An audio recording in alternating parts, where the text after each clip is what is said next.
So I've been shooting photos with the Samsung Galaxy S22 Ultra for the past couple of weeks. I absolutely love it. I do actually think that it lives up to the amount of advertising Samsung are doing in relation to the camera on this phone, and I feel ready now to give my opinions on this camera system as a professional photographer. Samsung have made a big step with the release of this phone by releasing something called Expert Pro RAW, which essentially turns your phone into a professional capable photography device.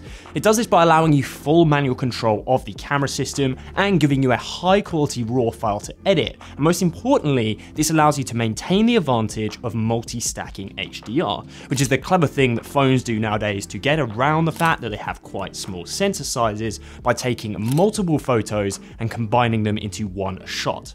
In general, phones are doing a lot of clever things like this nowadays, and we collectively refer to this as computational photography, getting around the disadvantages of weaker hardware performance with amazing software performance. First of all, we're going to go all guns out, taking RAWs from the Samsung. So this is like if you only have this camera as your photography device, what is the best maximum performance that it can produce? And then later on in the video, we'll go into standard photos using the standard camera app. So I'm out here shooting photos on the S22, and right now I'm using the 13mm lens. This is the ultra wide lens. It's a really good lens, kind of in line with other flagships performance. You can never really tell like a crazy amount of difference on these ultra wides, but the main 26mm lens on the Samsung S22 Ultra is absolutely amazing. This is an 108 megapixel sensor, and it pixel bins down to a 12 megapixel shot. It's absolutely brilliant, really is a fantastic lens to have on this as the main camera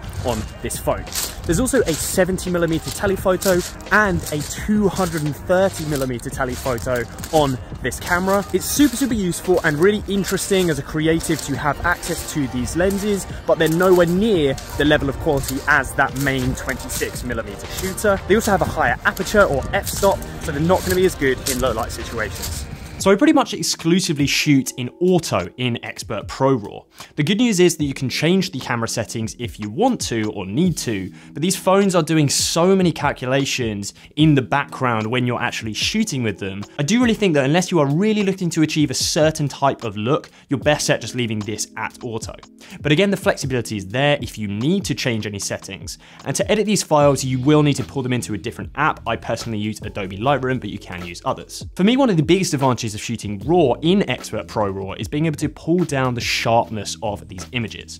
Smartphones always over sharpen images, so in my opinion, being able to control this within the edit is really important. Taking a look at this shot here, after playing around and editing just a little bit in Lightroom, you can see that the original shot, which looks like this, can be dramatically changed. And to be honest, this is one of the best smartphone shots I actually feel like I've ever taken. And the amount of edit latitude is actually extremely good with these files due to those multi-stacking HDR functionality. After a few hours of playing around with these RAW files in Lightroom, I've actually created a few presets which essentially standardize my editing of the S22 shots. They'll make all these photos look nice and neutral, and in my opinion, a lot more professional. If you're interested in picking those presets up, I'm actually going to be selling them for literally $3.99 at the link in the description. For clarity, this is not a one and done edit. There are a few different presets in there, but you may need to tweak things like exposure or white balance to ensure things are looking perfect for your shot. So yeah, Expert Pro RAW is essentially a massive win if you're looking to get literally as much performance out of these cameras as possible. It does do an amazing job unlocking camera performance, and this phone is pretty much the closest I've actually ever felt to coming to feeling like I don't need anything different. For example, this is my Fuji X100T. This camera on its own costs around $600-ish, and to be honest, I kind of feel like I could actually get away entirely without this camera. I bought this after a trip because I actually wasn't using my larger, more professional camera, so I bought this camera to go and shoot really good, high quality stills that were just super nice and easy to shoot without any of the fuss of sort of interchangeable lenses or anything like that. However, after checking out and shooting with the S22 Ultra, that kind of makes this camera relatively redundant. Another thing I will add on the S22 is that I actually only shoot in the Pro RAW mode with the ultra wide because the quality difference is not super obvious, or the main 26mm lens. I do not shoot in Pro RAW mode with the telephoto or the super telephoto, and that's mainly just because of the sensor size decrease and also the apertures. I feel like as much of Samsung's computational power that you can use, the better on those lenses. So that's Expert Pro RAW ticked off, and it really is a great way to maximize the camera performance out of the S22 Ultra, or obviously the other S22 lines. But what about the standard camera app? This is the app that obviously most people will be using to capture photos on this phone. I'm happy to report that this is also very, very good. All of the shots you're seeing right now are unedited, because that's obviously what Samsung have designed this camera to do. When you take a photo, when you take a shot, there's a ton of processing going on in the background to turn that shot into a perfect, technically good photograph. One main complaint I do have about the standard camera app is that from the point of view of a photographer is that it does have a habit of exposing the photo like crazy. Basically, this is to ensure that there's as much light in your shot as possible. And it is understandable why Samsung do this, because most people just want bright photos, but bright photos are not actually always better. So it does mean that I spend a lot of time tapping or trying to expose the shot in the right way and battling with little exposure sliders that I'm sure everyone who shoots mobile photography will know super well. What I will say though is because of this, low light shots actually come out often looking better than they do the daylight shots. Night photography on the S22 Ultra, or Nightography as Samsung are calling it, is genuinely insanely impressive on this phone. Basically what it's doing again is taking multiple low light photos and combining those into one shot, and it does that using the S22 stabilization.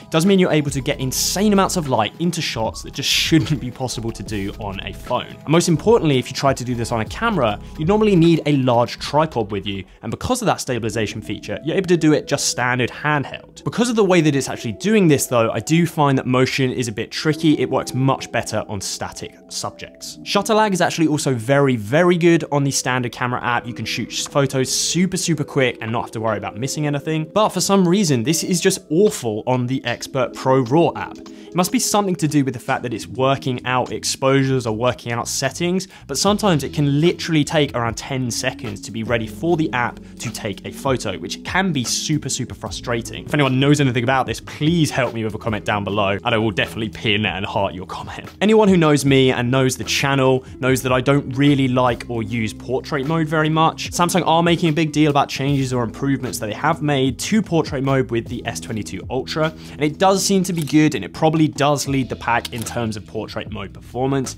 But hey, I just really don't like portrait mode shots. I pretty much you can always tell them apart, and they do look a bit cheap. If you don't have any option, the S22 Ultra portrait mode is very good, so you really don't have to worry. So Samsung are putting a ton of money behind marketing for the S22 Ultra, specifically in regard to the cameras. So should you care about the S22 Ultra in terms of its camera performance? And I do actually think the answer is yes. I think that is illustrated with just a few of the photographs in this video. With the wide 26mm lens, it's actually one of the most powerful, if not the most powerful cameras I've ever used on a phone. Let's look at this photo again. This was shot on a phone. Like, it literally just blows my mind. The story is still the same. Phones really aren't going to be replacing my bigger, larger cameras anytime soon, but this one, the S22 Ultra, really does make a case for getting rid of cameras like this one. This camera costs about $600. It's roughly half the price of this phone in total, and this definitely doesn't make any phone calls. If you do want to see just how good the S22 Ultra was compared to my Canon R6, you should actually see it on the shelf behind me, so you could check that video out on screen right now.